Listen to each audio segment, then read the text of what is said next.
Shelters for the interim are now in the works as reports swirl of a high-ranking terrorist fighter in the ranks of the enemy having been neutralized. PTV senior and chief correspondent Rocky Ignacio reports on the construction of temporary places of refuge for displaced residents along the fringes of the besieged city as plans for the rehabilitation of Marawi city is in its final phase.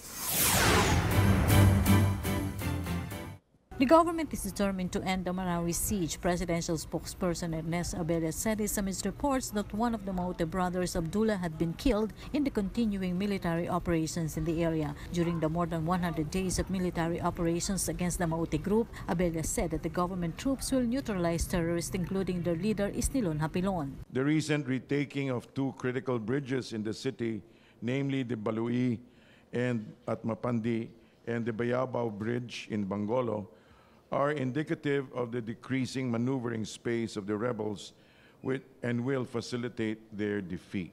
In the Mindanao Hour Bangon Marawi briefing, Office of the Civil Defense Assistant Secretary James Purisima said that construction of temporary shelters for displaced families will start this week. On our transitional shelter site development of the transitional housing site in Barangay Sagonsongan is ongoing.